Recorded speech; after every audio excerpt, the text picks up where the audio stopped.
Bonjour et bienvenue dans ce tuto dans lequel on va travailler ensemble sur une application de gestion des transactions bancaires en utilisant le langage visuel basique.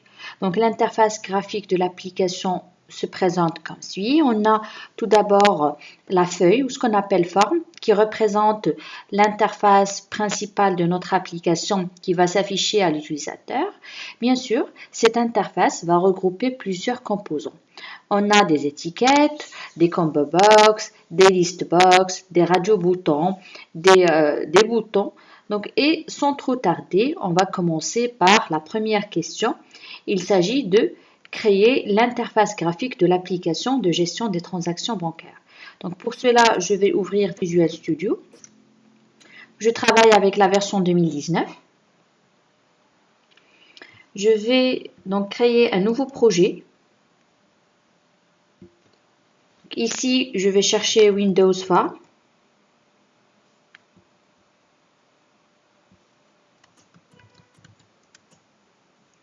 Donc, Windows, je vais choisir application Windows Phare.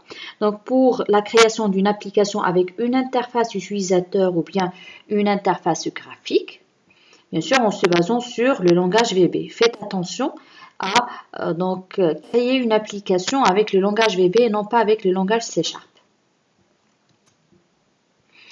Donc, le nom de mon application, je vais l'appeler application gestion transaction bancaire.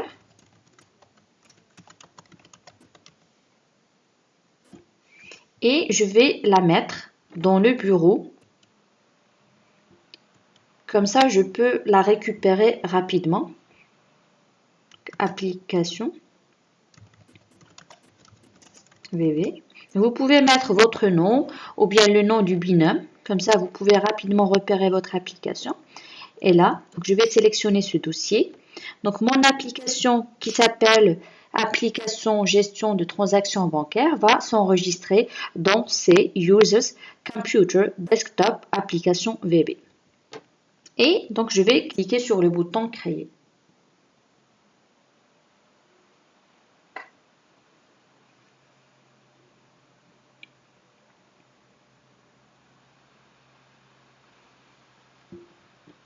Je vais commencer par créer donc l'aspect graphique de mon application. Pour cela, je vais chercher la boîte à outils. Et donc, je vais commencer par les étiquettes ou ce qu'on appelle des labels. Je vais glisser un label et je vais compter combien j'ai de labels que je dois créer. Donc 1, 2, 3, 4, 5, 6, 7, 8, 9, 10, 11. Donc je vais, pour faire rapidement, je vais copier ce label et je vais le coller 11 fois.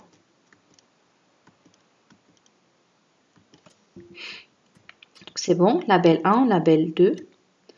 Donc on a ici un autre label. On a le solde du compte.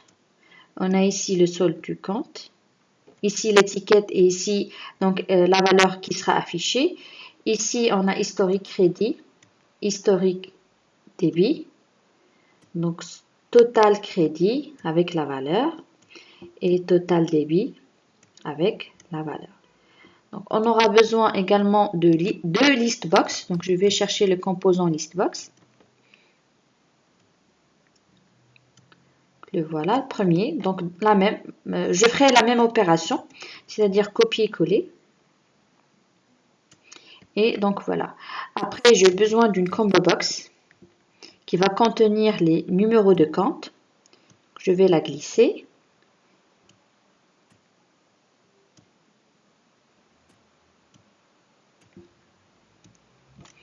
Donc radio-bouton. Je vais le copier et le coller parce qu'on a deux options. Et il nous reste une zone de texte avec un bouton. Une zone de texte. Voilà. Avec le bouton. Confirmer la transaction. Donc après, une étape très importante, c'est de donner à chaque composant un nom et parfois un texte. Donc on va commencer par label. Donc pour donner un nom au label, je vais l'appeler LBL. Donc LBL numéro compte.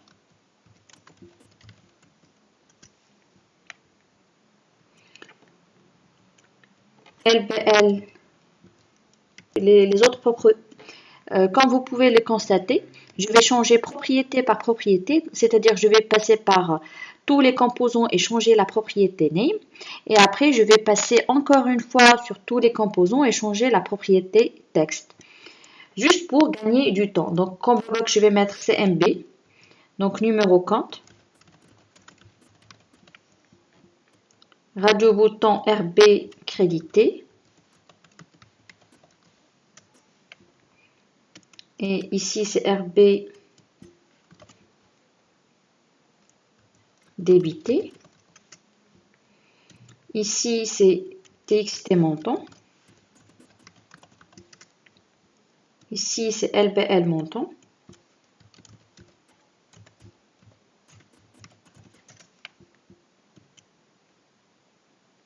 Ici, c'est BTN confirmé.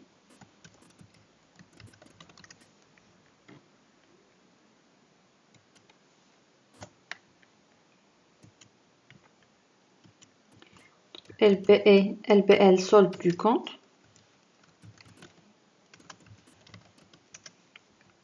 Ici, LBL, c'est la valeur. LBL, valeur,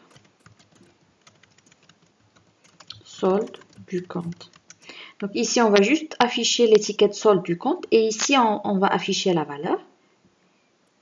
Là, c'est LBL historique crédit.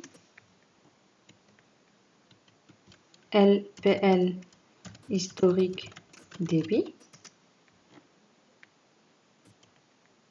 Donc listbox, c'est LST crédit. LST débit. LBL total crédit. LBL la valeur, je vais écrire juste val, total débit, crédit pardon.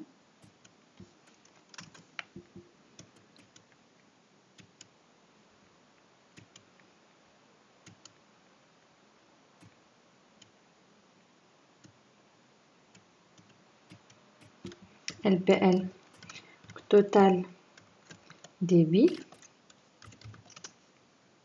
Ici c'est LBL val total débit. Donc c'est bon pour la propriété name. Je vais changer maintenant les valeurs qui vont s'afficher. Donc pour changer la valeur qui va s'afficher à l'écran, c'est la propriété texte. Je vais mettre, donc ici c'est le numéro du compte.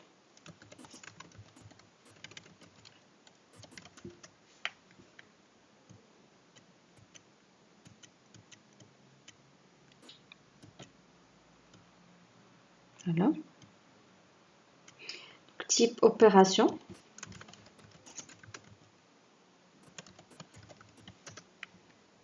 Ici, c'est le montant.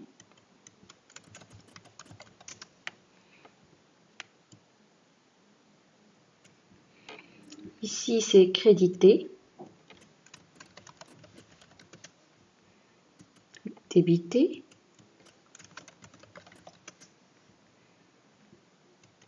Ici, c'est confirmer la transaction.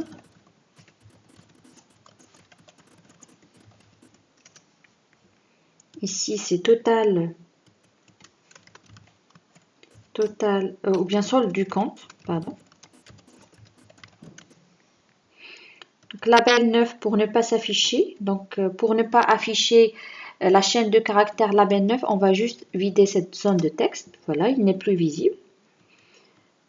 Ici, c'est total historique crédit. Donc, historique débit.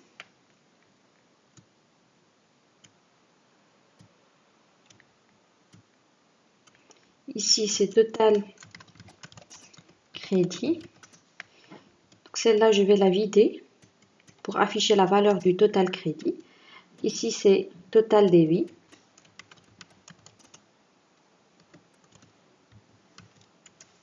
Et là, je vais donc changer la valeur pour ne pas l'afficher. Donc, il faut également changer le nom de forme 1. On va mettre gestion des transactions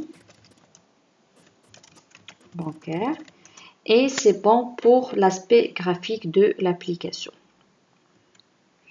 Maintenant, il est temps d'attaquer le code et on va passer à la deuxième question. Donc, la deuxième question, on va remplir la liste déroulante au chargement de la fenêtre par les numéros de compte enregistrés dans la base de données client.ndb.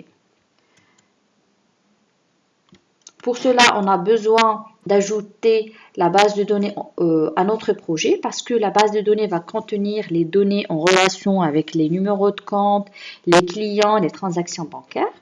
Pour cela, je vais sur Projet, ajouter une nouvelle source de données. Je vais choisir Base de données, suivant. Je vais créer une nouvelle connexion parce que c'est la première fois qu'on va se connecter à la base de données. Je vais choisir le type de driver que je vais utiliser. Dans notre cas, ça sera le type OLEDB qu'on a vu dans le cours. Ensuite, je vais parcourir pour chercher ma base de données. Donc, elle se trouve au niveau du bureau. Je vais sélectionner la base de données. Je vais tester la connexion. Donc, ça passe. OK. Après, je vais afficher la chaîne de connexion. Donc, je vais copier cette valeur et je vais la mettre quelque part pour pouvoir l'utiliser par la suite. Voilà. Suivant. Donc là, c'est un message de Microsoft Visual Studio qui va nous dire est-ce que vous voulez copier le fichier de données dans votre projet.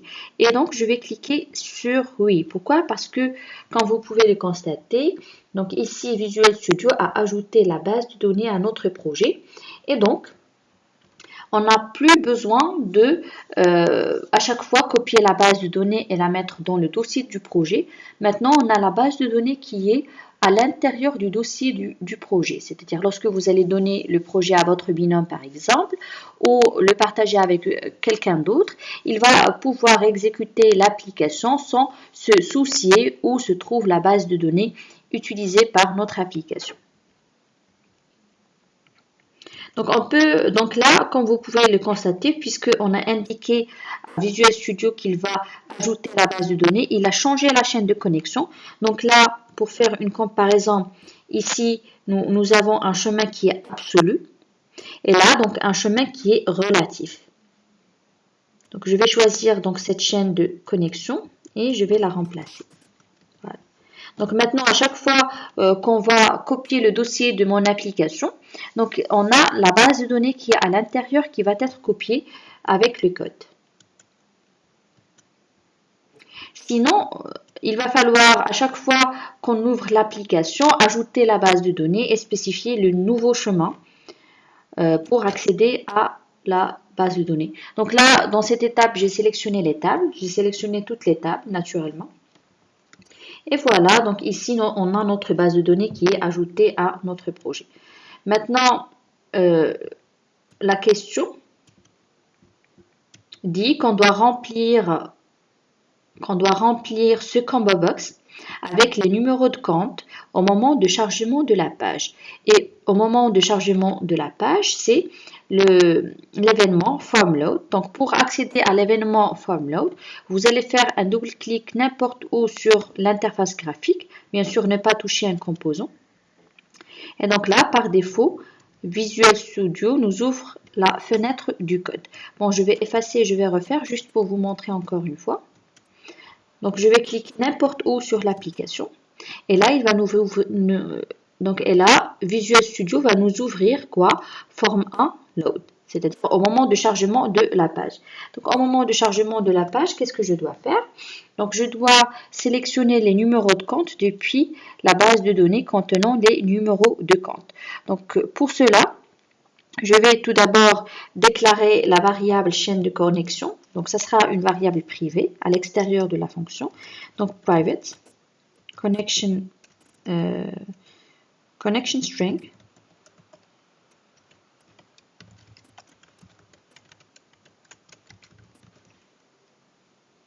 as donc chaîne de caractères.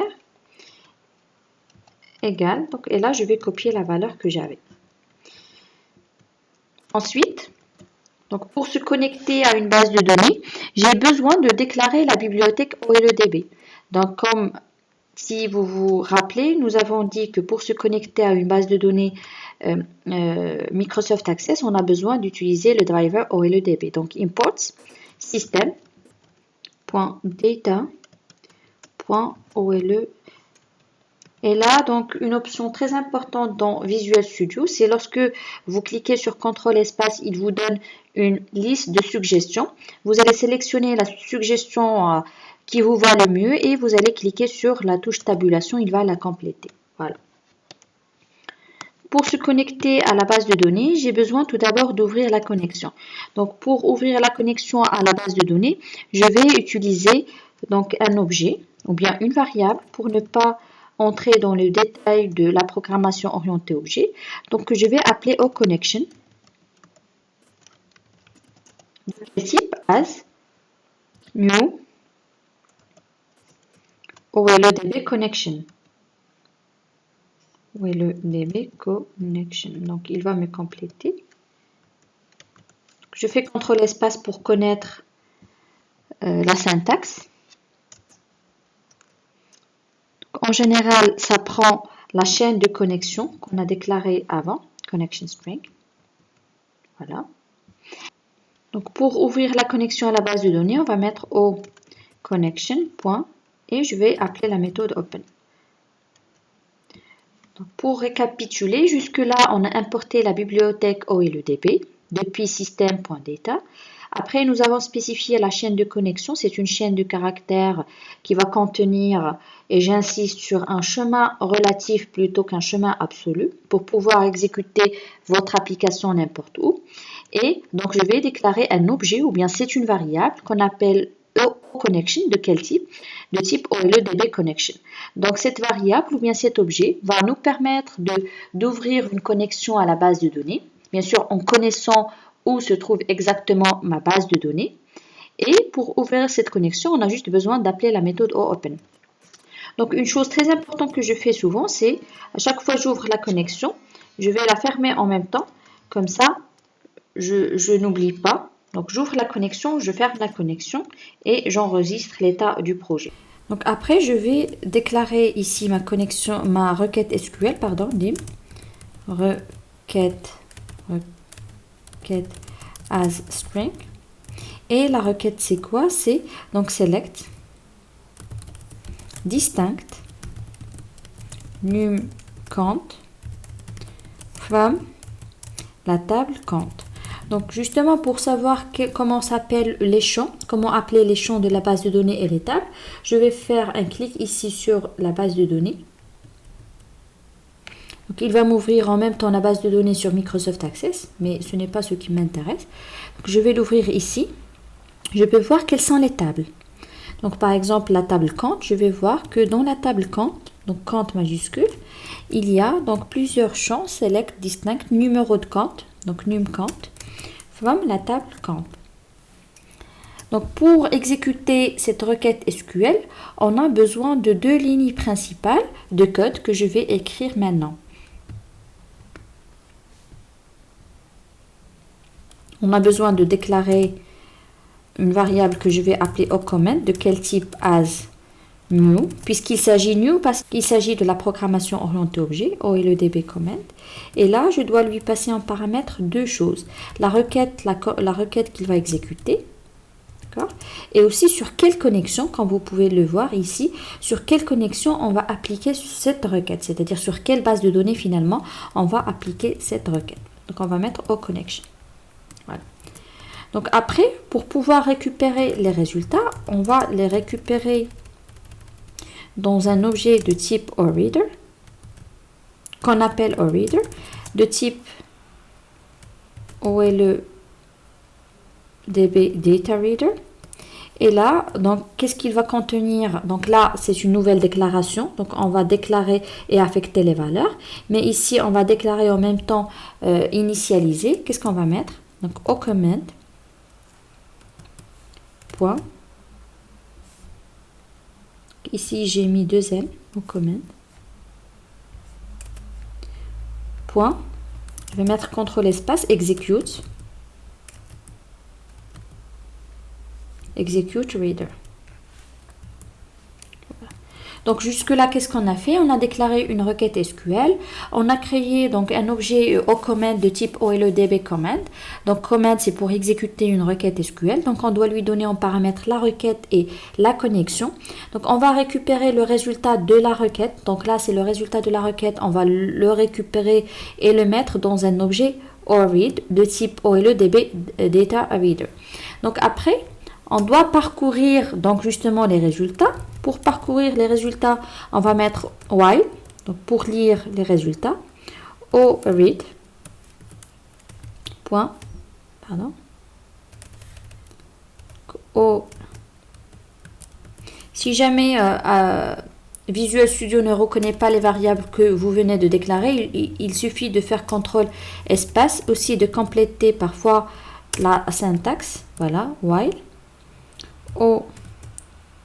read, point, next, point, pardon, or read, point, read, c'est-à-dire avance le OLEDB data reader à l'enregistrement suivant, parce que pour pouvoir lire les résultats, on va parcourir les résultats ligne par ligne, et tant qu'il y a des enregistrements ou bien des lignes de la base de données qu'on va lire, on va pouvoir l'ajouter à notre combo box. Donc à retenir que ORead.read, la méthode read, permet d'avancer le curseur d'une ligne. C'est comme si vous êtes sur une feuille Excel et vous avez la flèche sur une ligne, et lorsque vous cliquez sur la flèche, donc soit suivant précédente, vous pouvez accéder soit à la ligne précédente ou bien à la ligne suivante. De même ici, ORead, donc read, la méthode read, va vous permettre d'accéder à l'enregistrement ou bien à la ligne suivante de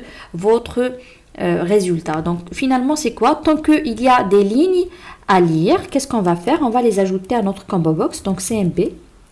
Et là, donc j'insiste sur l'intérêt de nommer les composants, parce que là, c'est facile de récupérer la combo box à travers le code. Point, items.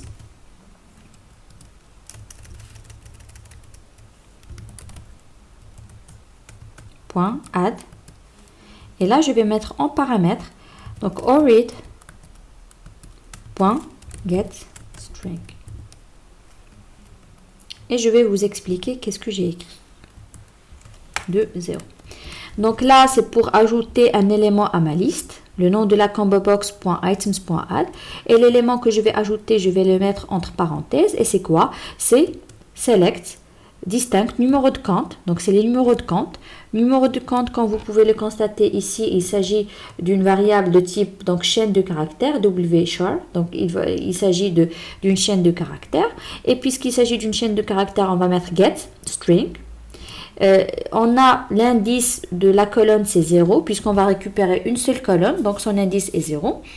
Et d'où vient donc l'appellation 0 ici entre parenthèses, ou bien l'argument 0 entre parenthèses. Je vais exécuter pour savoir est-ce que ça marche.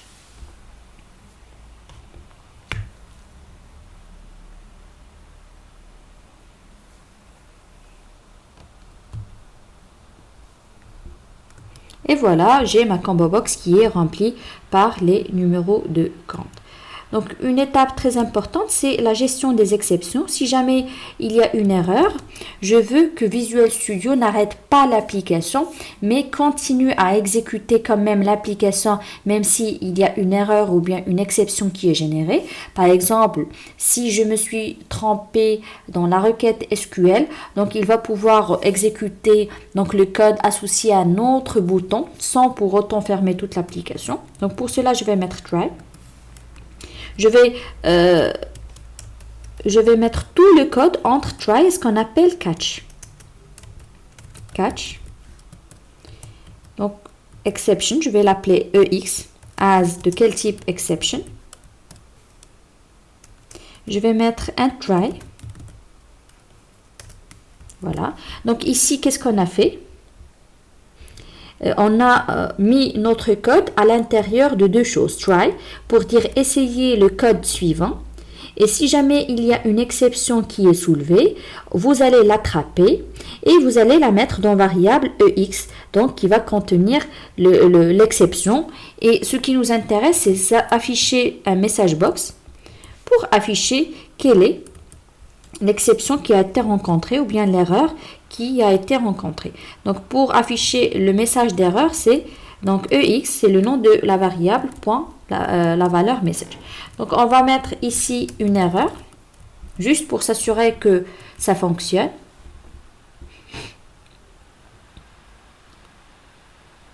Donc là, on aura un message d'erreur, erreur de syntaxe, opérateur absent dans l'expression dist, numéro de compte. Donc voilà, et on a notre application qui va fonctionner même si on a une erreur ou bien une exception qui a été soulevée. Voilà. Donc c'est une étape très importante de mettre à chaque fois le code associé à un événement à l'intérieur de try-catch et surtout lorsqu'on va accéder à une base de données. On passe à la question suivante. Ajouter le code associé à l'événement clic sur le bouton confirmer la transaction en respectant les consignes suivantes. Donc, si la transaction sélectionnée par l'utilisateur est créditée, ajouter un enregistrement à la liste des crédits et mettre à jour le total crédit et le solde du compte. De même, si la transaction sélectionnée est débitée, on va ajouter un enregistrement à la liste des débits et on va mettre à jour total débit et en même temps le solde du compte. Donc, c'est ce qu'on va faire maintenant. Donc, il s'agit de l'événement clic sur le bouton confirmer. Donc, je vais faire un double clic sur le bouton confirmer et je vais écrire le code associé à cet événement ici. If RB, voilà, RB crédité, point checked, then, je vais mettre and if, else, c'est-à-dire si l'autre radio bouton qui est checked, qu'est-ce qu'on va faire?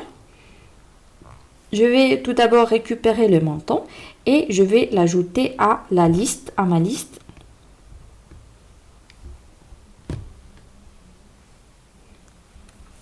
Donc je vais mettre lst crédit .items .add txt montant .text. Donc, je vais déclarer des variables qui vont contenir respectivement total crédit et total débit.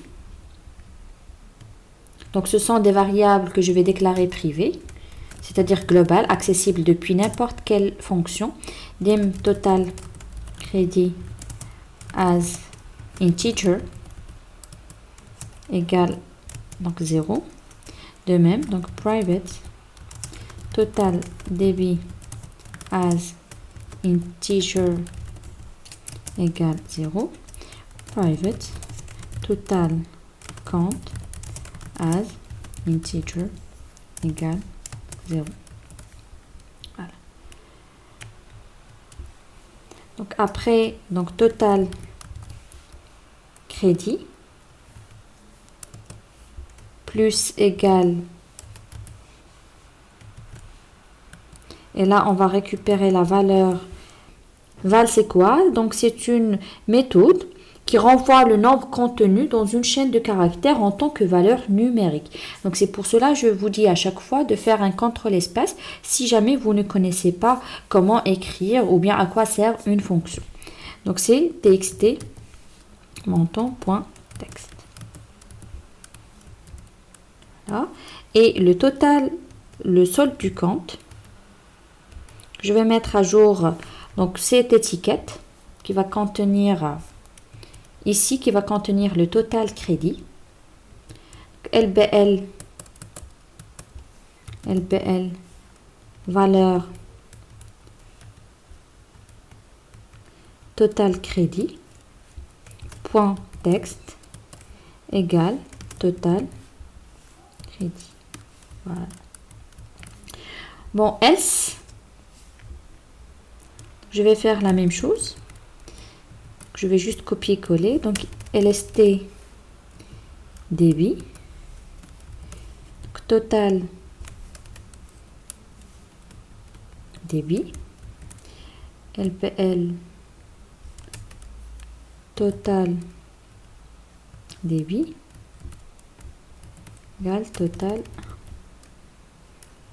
débit. Voilà. Maintenant, pour le solde du compte, qu'est-ce qu'on va faire? C'est solde du compte, total crédit, moins total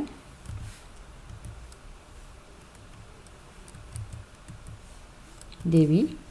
Et ici, on va le mettre dans la propriété .texte.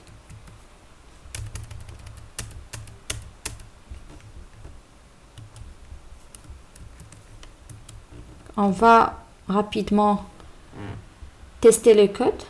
Donc, n'oubliez pas de faire à chaque fois enregistrer pour enregistrer l'étape ou bien l'état actuel de votre projet. J'ai oublié de corriger la distincte. Voilà.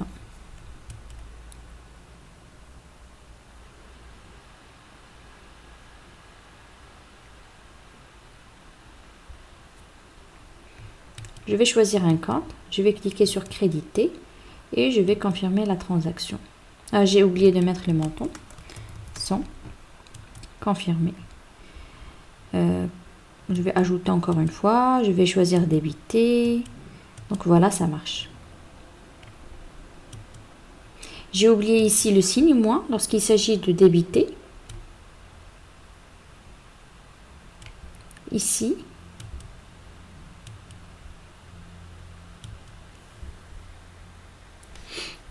Voilà, moins total débit. Donc, on va passer à la question suivante. C'est la question 4. Modifier le code précédent de la question 3 de façon à enregistrer la transaction bancaire dans la table transaction de la base de données. C'est-à-dire, une fois on clique sur le bouton confirmer, qu'est-ce qu'on doit faire? On doit ajouter donc soit l'opération de crédit ou bien l'opération de débit à la table transaction bancaire de la base de données client. Donc la première des choses, je vais voir la structure de la table transaction bancaire. On a besoin de connaître le numéro du compte, on l'a. On a besoin de connaître l'idée du client, donc on l'a pas. Dans le formulaire, on a besoin de connaître le type, est-ce que c'est crédité, débité, et on a besoin de connaître le montant, ça existe dans le formulaire. Donc ce qu'on va faire, on doit récupérer tout d'abord l'idée du client. Et l'idée du client, c'est quoi? Donc on va le chercher. Donc l'idée du client, c'est, je vais ouvrir la base de données Microsoft Access, comme ça je peux le voir rapidement.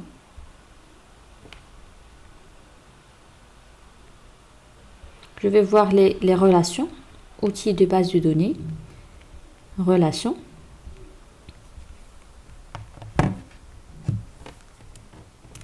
Compte, transaction bancaire et le client. Voilà. De la base de données. Donc, je dois récupérer l'idée du client. Donc, pour récupérer l'idée du client, on dispose de quoi comme information? Le numéro du compte, le type de la transaction et le montant. Donc ici, à travers le numéro du compte, je peux récupérer quel est son titulaire. C'est aussi un client. Le titulaire, c'est un client. Je vais voir la table compte, juste pour m'assurer. On a le numéro du compte et bien sûr le titulaire qui est l'idée du client. Voilà, donc je vais fermer la base de données. Je vais écrire la requête SQL. Qdim.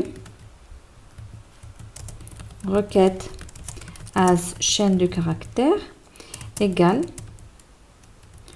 donc select titulaire.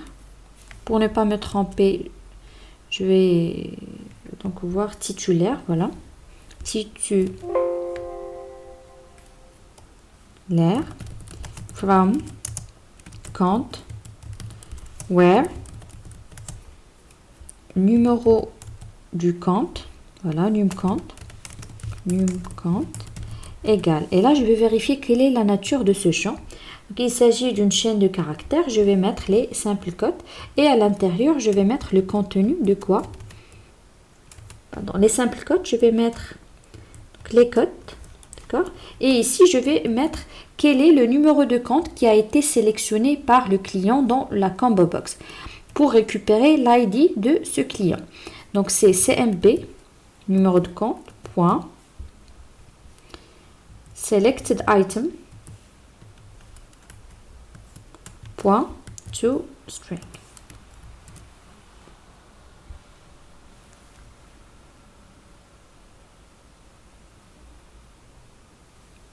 Donc pour exécuter cette requête, je vais juste copier le même code pour ne pas me tromper. Donc voilà.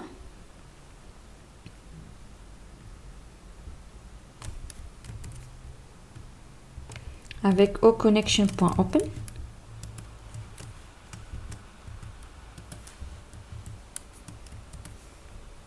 Voilà. Et donc là, on va pas plutôt récupérer, mais on va récupérer juste l'id du client. Je vais déclarer une variable dim id client as string. Voilà. Et donc id client, c'est quoi? Id égale read point get string de 0. Puisqu'on a sélectionné uniquement le titulaire et il s'agit, donc je vais vérifier, il s'agit d'une chaîne de caractères. Donc après, on va pouvoir enregistrer cette transaction dans la base de données. Pourquoi? Parce qu'on a le numéro du compte, on a le numéro du compte, on a récupéré l'ID du client à travers une requête SQL, on connaît quel est le type du compte à travers quoi? À travers le radio bouton sélectionné et on peut récupérer le montant à travers la zone du texte. Donc pour cela, qu'est-ce qu'on va faire?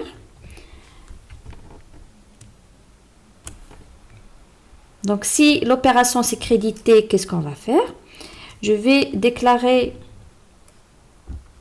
la requête, mais je vais tout d'abord ouvrir la connexion .open et oConnection.close pour ne pas l'oublier parce qu'on l'oublie souvent.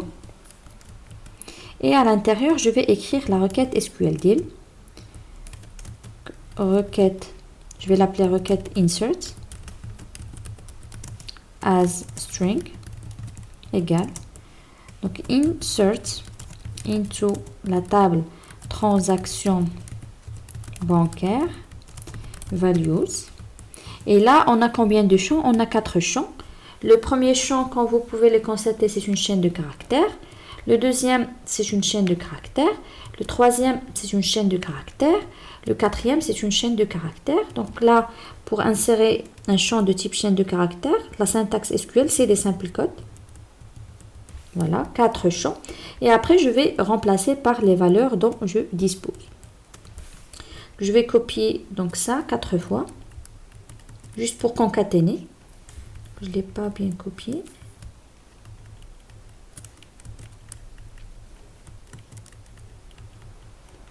Voilà. Donc le premier, c'est le numéro du compte. C'est CMB. Donc je vais copier pour faire vite.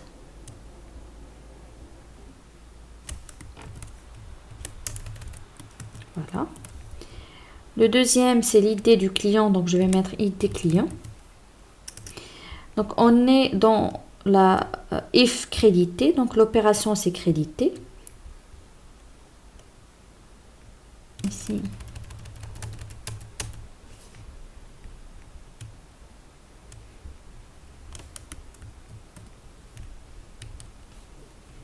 Ici, je vais mettre, donc je n'ai pas la peine de mettre les plus, je vais mettre directement crédité. Et là, je vais mettre quoi? C'est le montant, c'est donc la valeur.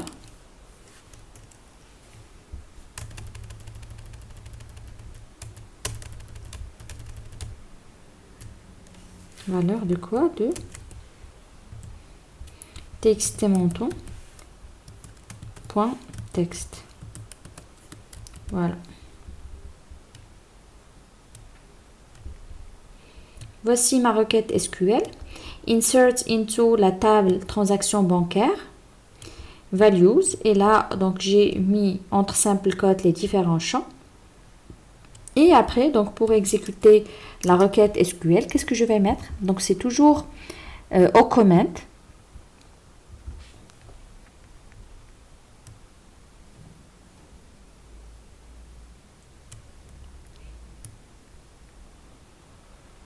Voilà. Je vais copier pour faire rapidement.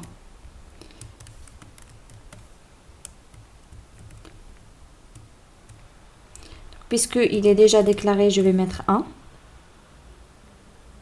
Je vais mettre requête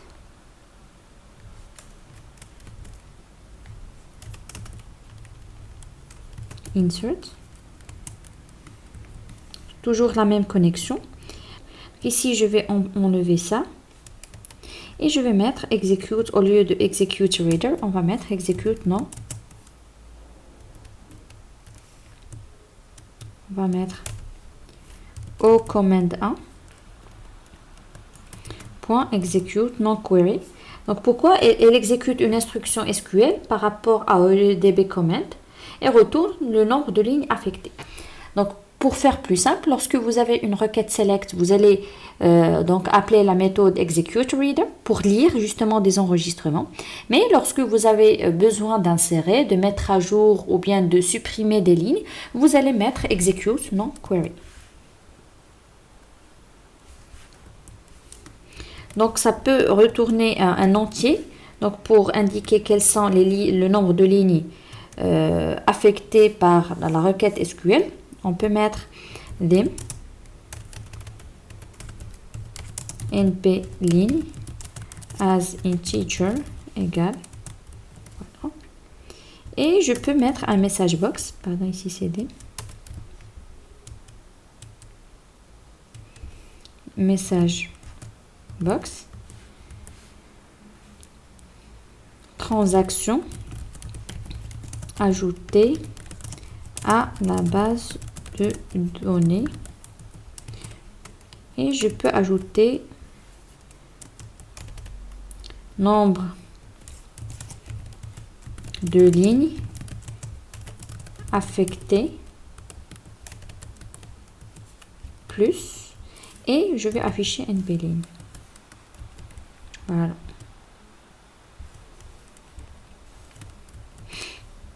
Donc je vais faire la même chose.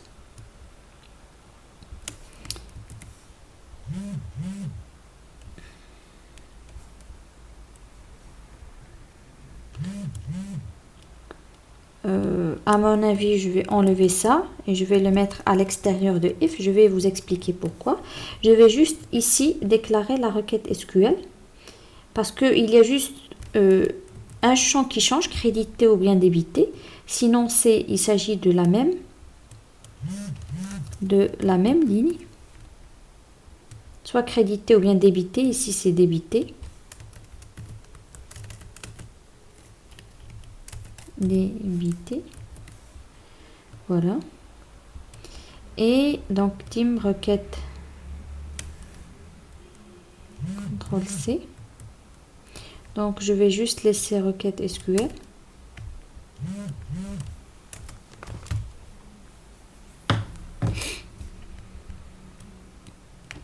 Je vais la déclarer ici. Voilà.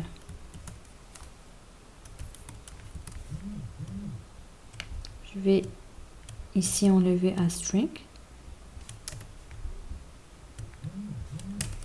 Voilà, comme ça je vais optimiser mon code. Je ne vais pas faire la même requête SQL. Je ne vais pas l'exécuter deux fois parce que soit on va choisir crédité, soit on va choisir débité. Donc voilà, je vais tester si ça marche.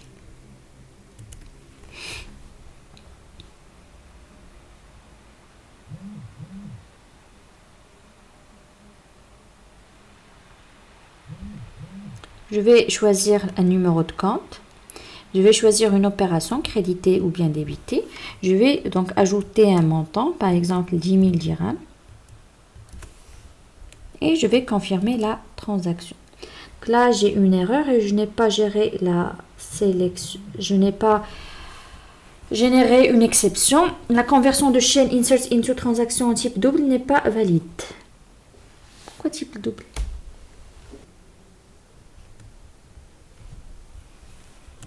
Je pense ici était client.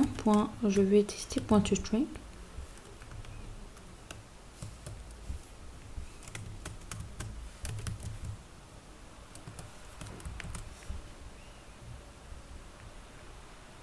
Ici, c'est une chaîne de caractères, donc ce n'est pas la peine de mettre val. Voilà.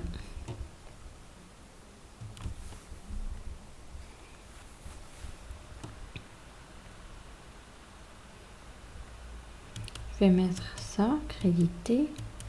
Je vais mettre 300 par exemple, confirmer la transaction.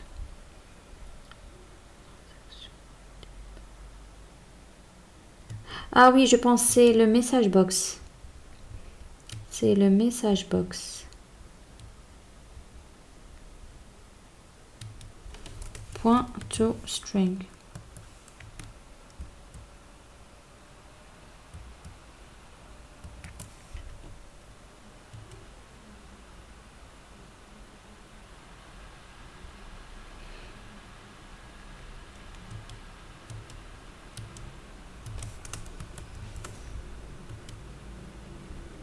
Transaction ajoutée à la base de données, nombre de lignes affectées à.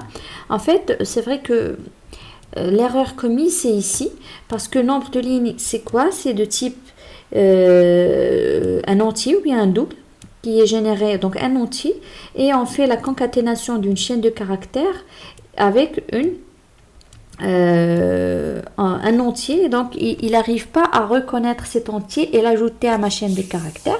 C'est pour ça il fait juste la concaténation de chaîne de caractères avec chaîne de caractères. Voilà, donc c'est bon pour la 4e question.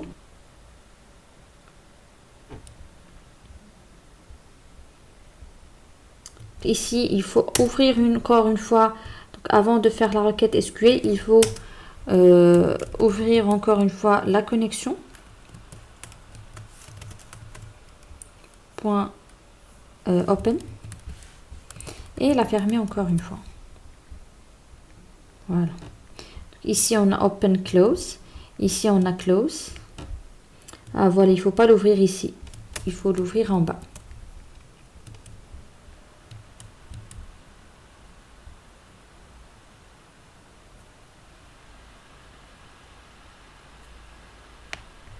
Je vais choisir un numéro de compte et débiter. Donc 350. Confirmer la transaction. Voilà. Bon, après la 5e question, modifier l'interface de l'application en ajoutant les contrôles suivants. Le nom du client et le nom du client avec une étiquette et une zone de texte. C'est ce qu'on va faire. Donc, une zone de texte, je vais juste copier-coller pour faire rapidement. Et le nom du client.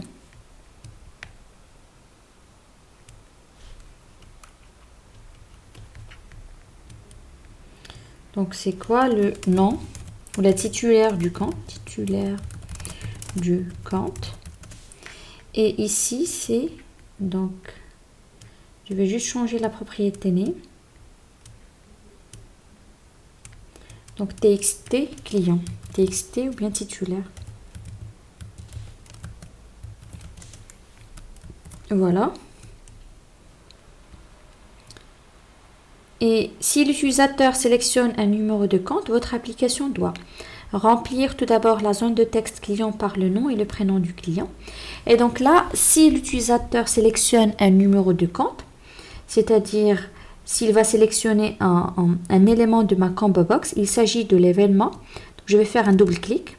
Il s'agit de l'événement Selected Index Changed, c'est-à-dire si jamais je change le numéro du compte, je vais afficher des informations en relation avec le titulaire, à savoir quelles sont les opérations de débit, les opérations de crédit qui ont été effectuées par cette personne. C'est-à-dire si je change le numéro du compte, je dois avoir des informations qui sont différentes selon la valeur qui est sélectionnée ici. Donc je dois récupérer l'id. Donc je vais pour afficher le nom, je vais ouvrir encore une fois la base de données.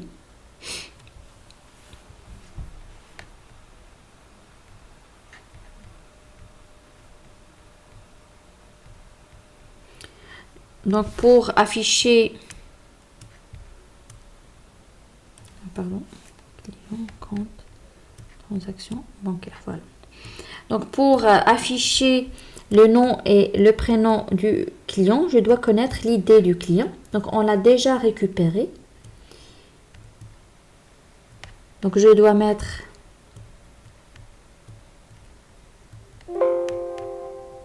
oui, je vais enregistrer cette fois. Je vais refaire ce code. Voilà, pour récupérer le numéro ou bien l'idée du client. Voilà. Et je vais refaire la même chose. Mais je vais sélectionner le nom et le prénom du client tout en connaissant son ID.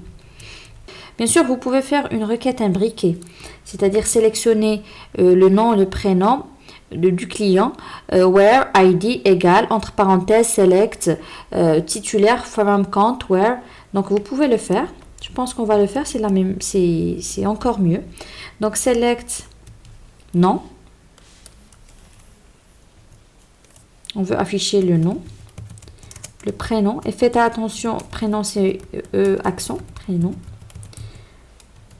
From client, where id égale, et je vais mettre tout ça entre parenthèses.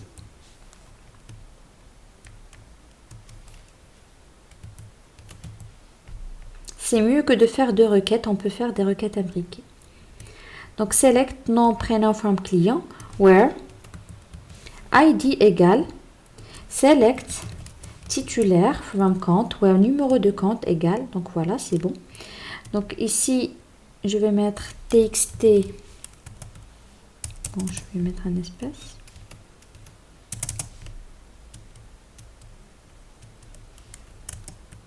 Txt titulaire, point texte, égale, voilà.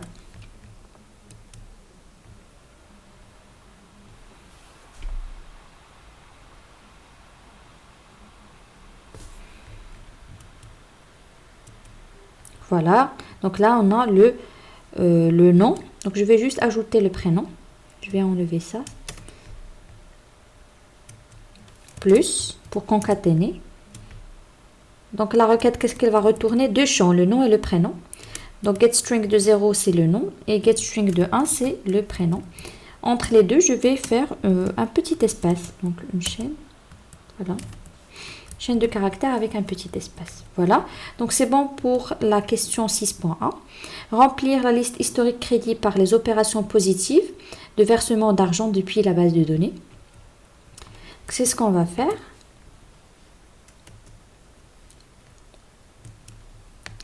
Je vais ouvrir encore une fois la connexion et je vais la fermer parce qu'il s'agit d'une autre requête SQL. Et là, qu'est-ce qu'on doit sélectionner? On doit sélectionner donc le montant. D'accord? Et selon le type de l'opération, soit on va l'ajouter à la liste de crédit, soit à la liste de débit. Donc, tout d'abord, je vais écrire la requête SQL.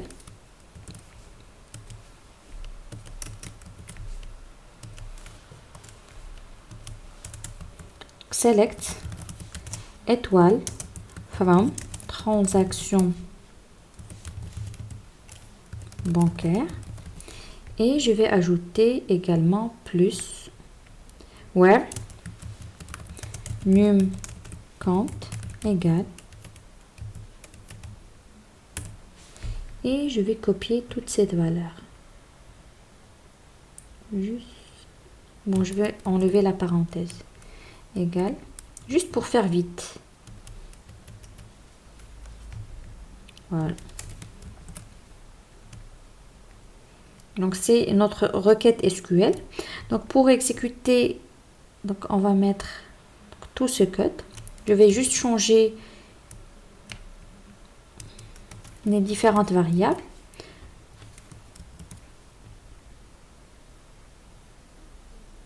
Je vais mettre ici au command 1, au command 1, au reader 1. Je vais enlever ça, j'en ai pas besoin. De même ici. Voilà. Au commande 1, requête 1, reader 1, au commande 1, juste pour ne pas me tromper. Et après, donc donc ça dépend. Si if au read 1, je vais enregistrer au read 1 point gets string. L'opération soit c'est crédité ou débité. Donc 0. Donc je vais compter 0, 1, 2 égale crédité. Then else pour débiter. Donc c'est list. Je vais juste copier la même syntaxe pour faire rapidement. C'est pas ça. Donc lst crédit point items point add, et donc je vais récupérer le montant. Oh, je vais mettre la valeur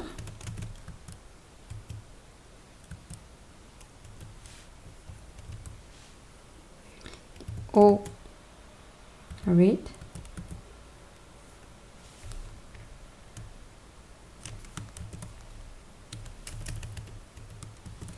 Le montant, c'est la troisième colonne, puisqu'on commence à partir de 0. Voilà. Je vais faire la même chose, mais pour liste de débit.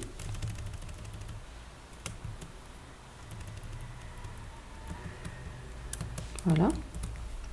Bon, après, je vais mettre à jour le solde du compte, c'est-à-dire, je vais mettre comme ça.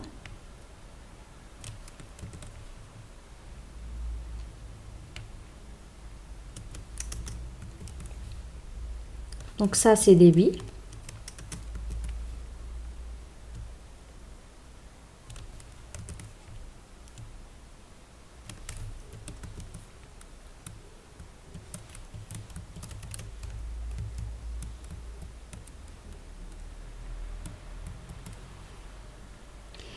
Et de même pour crédit.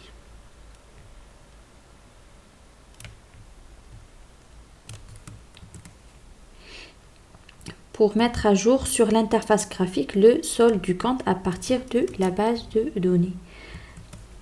Ici, je vais remplacer par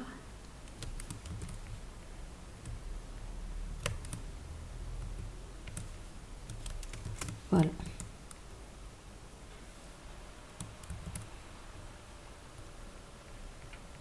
Je vais mettre à jour aussi le solde du compte.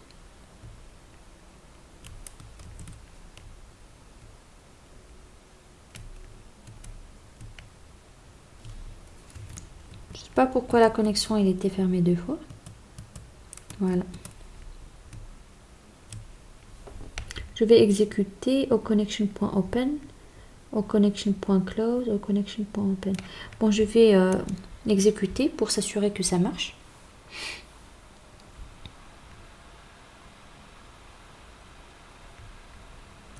Voilà, je vais sélectionner un champ. Donc là, on a la liste des crédits avec la liste des débits. Je pense que total crédit, c'est 0. Non. En fait, je vais voir donc, cette valeur. Je vais sélectionner l'autre champ. Bon, comme vous pouvez le constater, avant de faire quoi que ce soit, je vais tout d'abord vider les listes avant d'ajouter un item. Sinon, à chaque fois, il va ajouter des éléments à la liste, quel que soit le numéro du compte qui est sélectionné.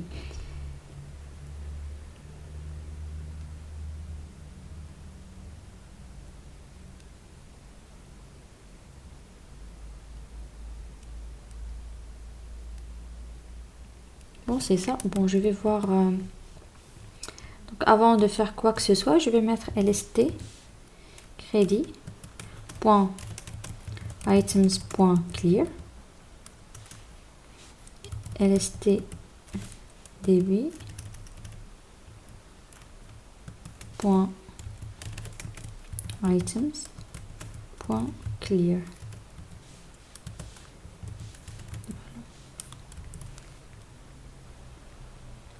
Ah, c'est pas TXT montant, mais c'est la valeur. C'est pour ça on a eu 0. Voilà. Normalement, maintenant, ça doit fonctionner sans problème.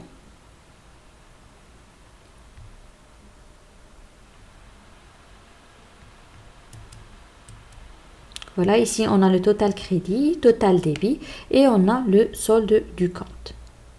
On peut ajouter, donc, par exemple, 100 dirhams, confirmer la transaction, transaction ajoutée à la base de données, et puis voilà. Donc, c'est bon pour la 6e question. On passe à la dernière. L'utilisateur peut à tout moment quitter l'application.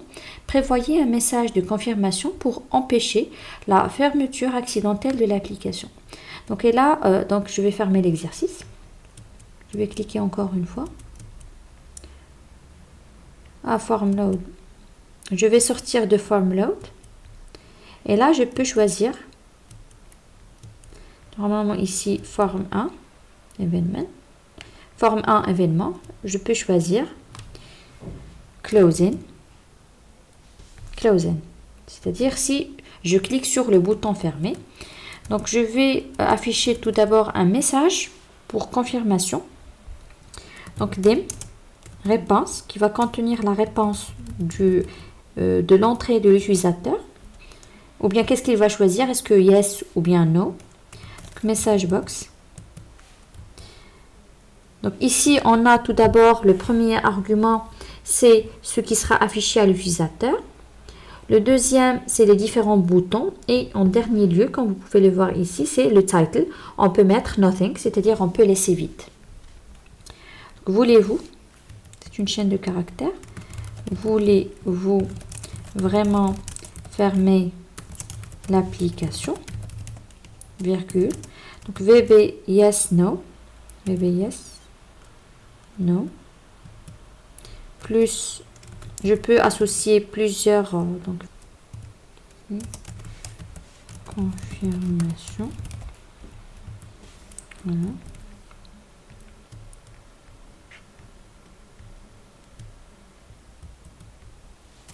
If réponse égale VB yes, then application.exit.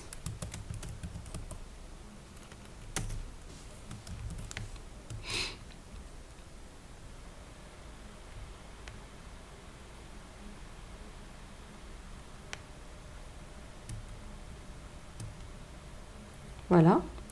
Else. On va mettre E, c'est notre événement pour cancel events arguments. Point cancel égale true. Voilà.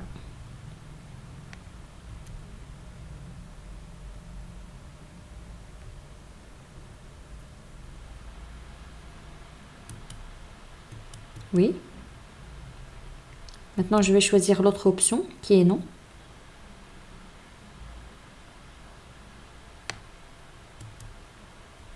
Non. Et voilà. Donc, c'était tout pour notre application. J'espère que vous avez pu compléter l'exercice depuis la première question jusqu'à la 7e. Et bien sûr, si vous avez des questions, des remarques ou bien des recommandations, n'hésitez pas à me les communiquer par email. Je vous dis à très bientôt.